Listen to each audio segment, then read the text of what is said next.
We looked at those 27, 28-year-old running backs and went, yeah, you know what? Derrick Henry, maybe there's a reason to be concerned about his age. Oh, you know what? Maybe Aaron Jones, based off the historical comparisons, we should expect a small step backwards. But as we go through these wide receivers, there's no reason looking at the 27-year-olds. There's no reason looking at the 28-year-olds. We know that those guys are going to be fine, but there are a lot of players that are 30 years old or older at the wide receiver position that people have very high hopes for this next season.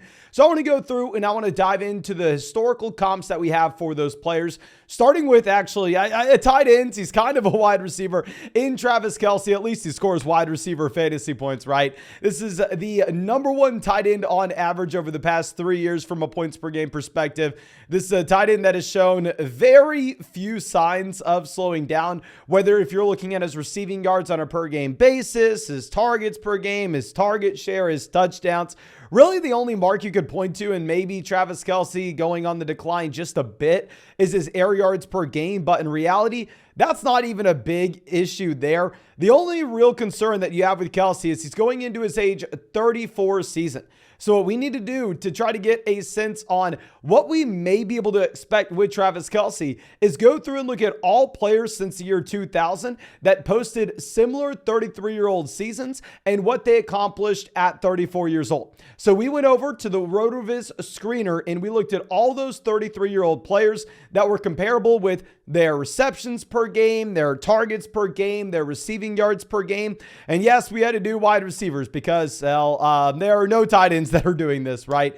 So if you go through, there were two names that were actually able to improve going into their age 34 season, which is just crazy to assume, right? Like you're never expecting someone to get better at 34 years old. It's more so, can this guy just maintain his level of play? But Terrell Owens went from about 17.5 points per game up to about 20, as well as Marvin Harrison went from about 18 points per game to 19. Now you're looking at some other players staying in a similar range, but just slightly declining, such as Anquan Bolden going from about 15.5 to 13.5. You have Derek Mason going from about 15 to 13.5, but not really a big drop off by any means, right? Like if Travis Kelsey only declines by a point or a point and a half per game this next season, he's still clearly the tight end one. He's still worth a first round selection, but where you begin to be a little concerned is these other players that did fall off the map.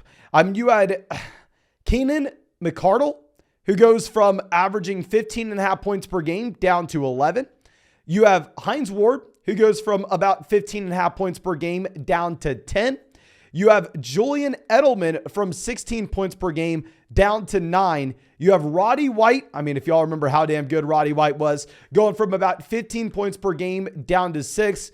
And you have Antonio Brown, who, I mean, just went crazy, right? He goes from about 17 points per game to 0. I don't think Travis Kelsey is Antonio Brown, so we don't have to be worried about that. But on the whole, like this data shows me, yeah, maybe we should be slightly concerned about Kelsey. In reality, you probably should only project him to take a small step backwards going into his age 34 season based on these historical comps. Maybe he averages a point per game less, 1.5 points per game less. But regardless, I mean, you should probably still draft him round 1, right?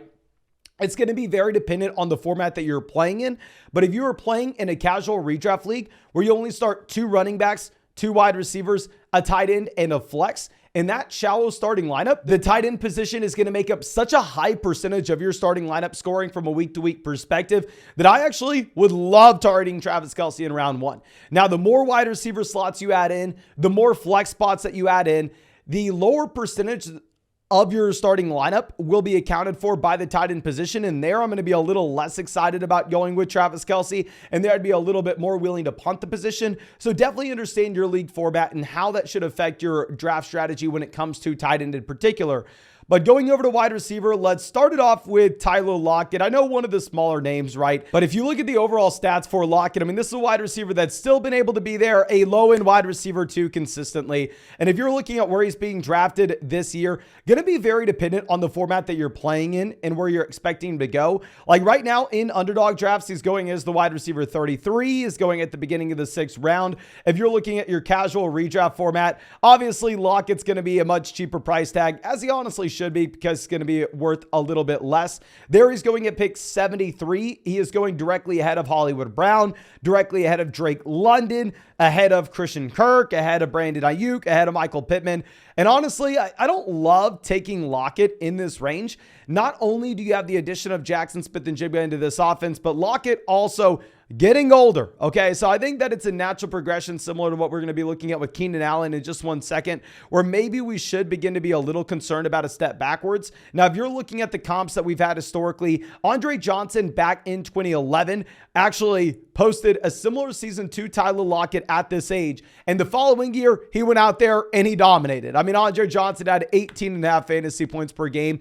If you're looking at Adam Thielen, Adam Thielen had this slight decline, losing about 1.5 per game. Marquise Colston lost about 1.5 per game. Pierre Garçon lost about 1.5 per game. Marvin Jones lost about 5 points per game. So naturally, you are seeing that decline here at this age for a wide receiver prototype like Tyler Lockett, with the addition of Jackson Smith-Njigba as well as a passing down back in Zach Charbonnet, plus Metcalf stepping into his prime. I'm not a big Lockett guy there as a high-end wide receiver 3. I'd probably rather take the swing on someone that's a little bit younger in like those ESPN drafts. I'd probably rather draft someone like, Drake London. Hell, even in like an underdog draft, I probably would rather have Michael Pittman still. And I know maybe I'm an idiot when I say that, but it's hard for me to get away from it. And honestly, in those underdog drafts, I'd probably rather have Mike Evans. Like if we go and look at the underdog player props that you have right now, they have Mike Evans for 6 receiving touchdowns and 950 receiving yards. And if you're going to compare this to what they have with Tyler Lockett, they have Tyler Lockett at 4.5 receiving touchdowns and 825 receiving yards for his player prop.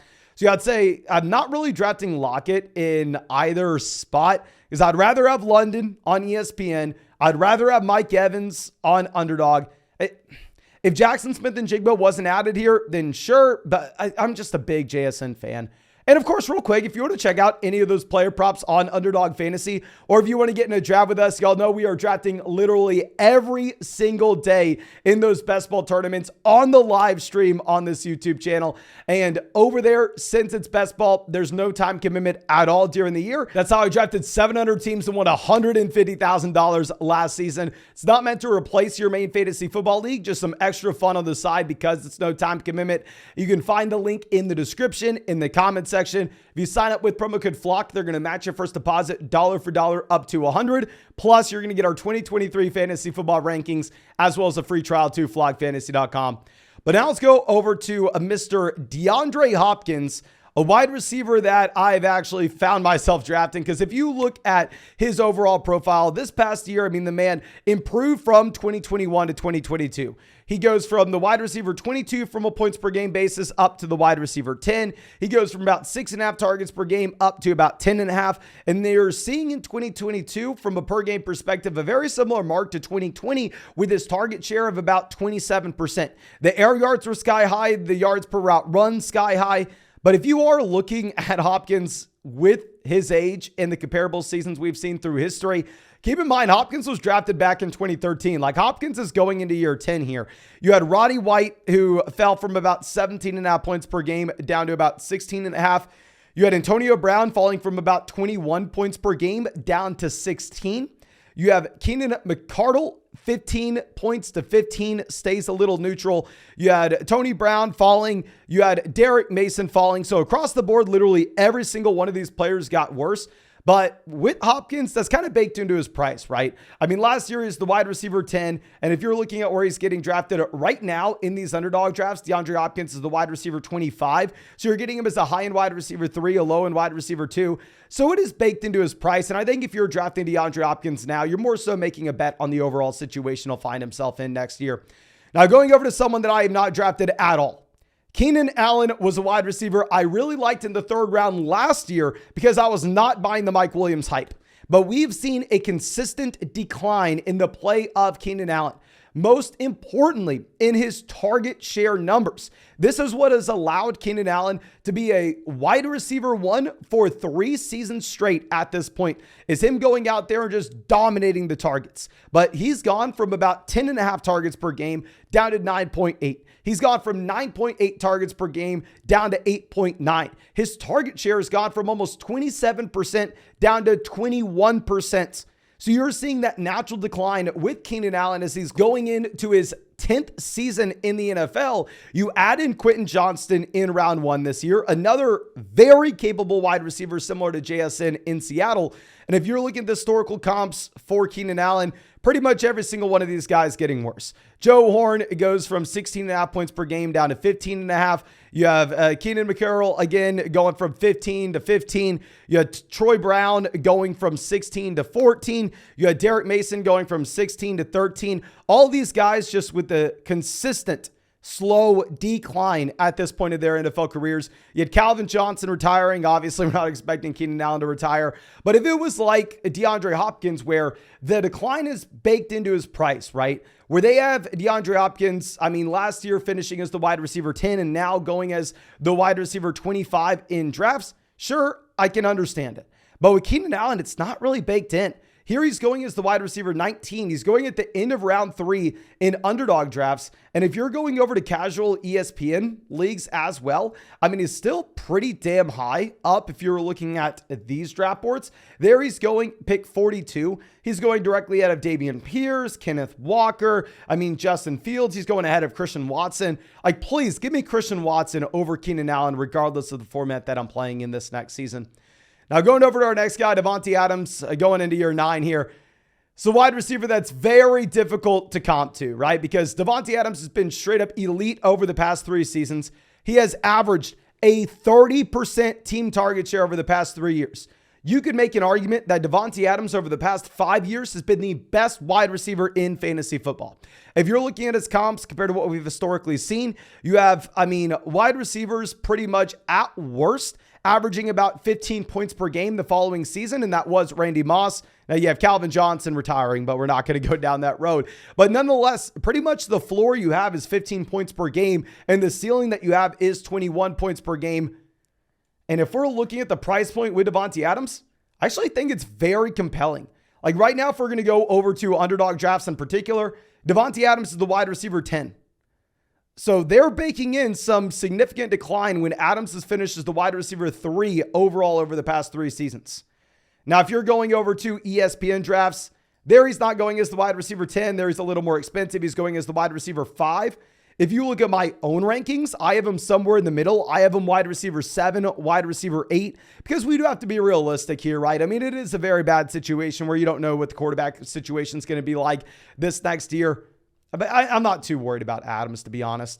Now, going over to our next guy, Mike Evans, also really uncertain QB situation, right? You got Baker Mayfield. Who the hell knows what Baker Mayfield's going to be?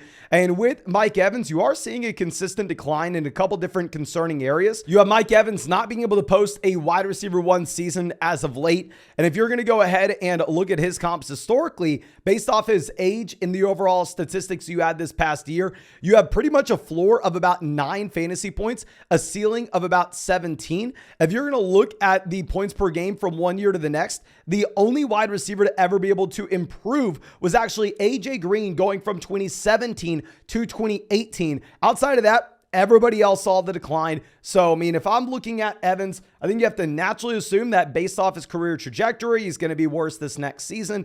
Add the insult to injury of Tom Brady retiring, and all of a sudden you have Baker Mayfield as your quarterback. I think you have to be a little more concerned. Now, it depends where he's being drafted, right? Right now, if you're looking at ESPN drafts, he's going as the wide receiver 24, probably a little bit too high of a price tag there. But if you're going over to underdog drafts, on the other hand, you're getting Mike Evans as the wide receiver 36. Mike Evans, I understand it's a worse situation. I understand he's on a natural decline, but Mike Evans, wide receiver 36, I have to take him there in underdog drafts. Now, going over to another wide receiver in that same draft class, Brandon Cooks. If you're looking at Brandon Cooks here, this is an option that It's very hard to expect what you're going to have this next year in Dallas. Obviously, a completely different situation. You have an alpha wide receiver there with CeeDee Lamb. Now, if you are looking across the board with Brandon Cooks, I mean, you've seen a couple different wide receivers, Pierre Garçon, Johnny Morton, Curtis Conway, all be able to improve going into their following season. You've also seen some guys just do absolutely nothing, such as Jarvis Landry going from 2021 to 2022, Deion Branch going from 2008 to 2009, Chris Hogan here as well.